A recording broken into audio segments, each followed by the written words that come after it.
Kashmir conflict: why India and Pakistan continue to fight over it. The region of Kashmir, nestled in the Himalayas, has long been the focal point of one of the most dangerous and intractable geopolitical disputes in the world. India and Pakistan, both nuclear-armed neighbors, have fought 3 full-scale wars and several military skirmishes over the territory, which remains bitterly divided and militarized to this day. But how did this decades-old conflict begin? Why? Does it persist? And what are the prospects for peace in the shadow of escalating violence? The origins: a conflict rooted in partition. The conflict dates back to 1947, when British colonial rule in India ended and the subcontinent was partitioned into 2 separate states, India and Pakistan. The princely state of Jammu and Kashmir, a Muslim-majority region ruled by a Hindu monarch, Maharaja Hari Singh, found itself at the center of a tug-of-war. Under the terms of the Indian Independence Act, princely states were given the choice to accede to either India or Pakistan, or to remain independent.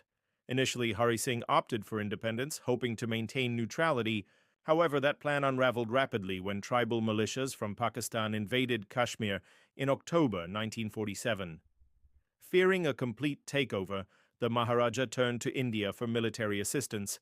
In exchange for help, he signed the Instrument of Accession, formally joining Kashmir with India. This act remains a highly contentious turning point in the history of the subcontinent. United Nations intervention and the First War, India's military intervention, sparked the First Indo-Pakistani War, 1947-1948. The conflict ended only after the United Nations brokered a ceasefire, establishing what became known as the Line of Control, LOC, a de facto border that splits Kashmir into 2 parts, one administered by India and the other by Pakistan. Fees. UN also recommended a plebiscite, a vote by the Kashmiri people to decide whether to join India or Pakistan. However, this referendum has never taken place, primarily due to India and Pakistan's failure to agree on terms, particularly the demilitarization of the region, prior to any vote. A timeline of tensions and war. Since that initial conflict, tensions over Kashmir have remained constant, periodically erupting into full-scale warfare and border skirmishes. 1965, India and Pakistan fought their second war, once again triggered by hostilities in Kashmir. The war ended in a stalemate with a return to pre-conflict borders. 1999. The Kargil War broke out when Pakistani-backed forces occupied strategic positions on the Indian side of the LOC. India launched a major military offensive to reclaim the territory, and the conflict ended with Pakistani withdrawal under international pressure. Both nations conducted nuclear tests in 1998, raising fears that any future conflict over Kashmir could escalate into a nuclear confrontation. Why Kashmir remains divided and volatile at the heart of the dispute is the question of national identity, religion, and self-determination. Kashmir is the only Indian-administered region with a Muslim-majority population, and many residents have long expressed dissatisfaction with Indian governance. Since 1989, Kashmir has witnessed a violent insurgency, with militant groups, some allegedly supported by Pakistan, launching attacks against Indian security forces and civilians. Tens of thousands of people, including militants, civilians, and soldiers, have been killed in the conflict. India accuses Pakistan of providing material support and safe havens to terrorist organizations operating in Kashmir, a charge Pakistan continues to deny, stating that it only offers political and moral support to Kashmiris seeking self-determination.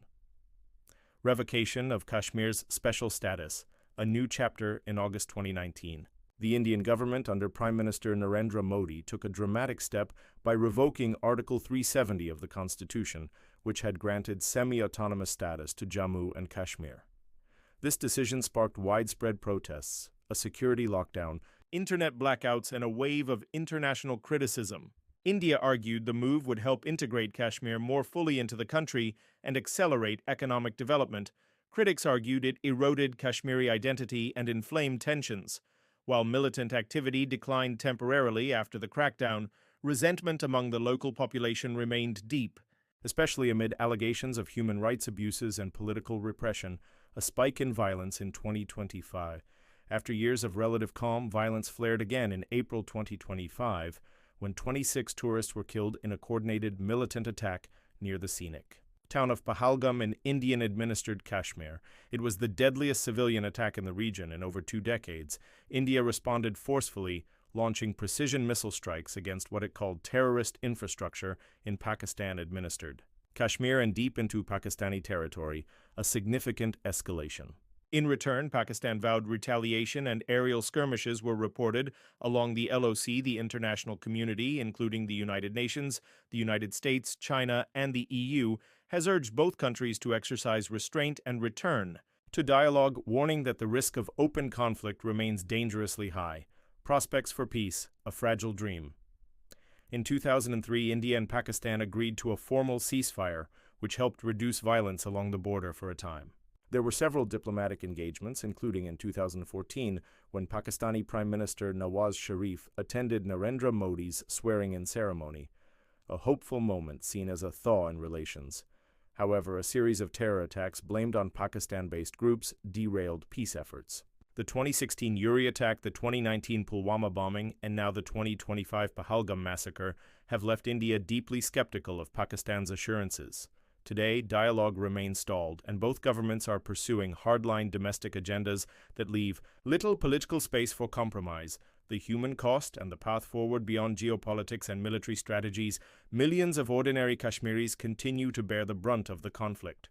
Families divided by the LOC, communities living under perpetual military presence, and youth growing up in an atmosphere of fear and uncertainty all testify to the deep scars left by decades of strife. Peace in Kashmir will require bold political leadership, mutual trust, and sustained dialogue. It will also require listening to the voices of Kashmiris themselves, voices that have often been sidelined by both India and Pakistan in the pursuit of strategic advantage. As tensions simmer once more in 2025, the world watches with concern and hope that one of the most dangerous flashpoints on Earth might someday see a lasting resolution.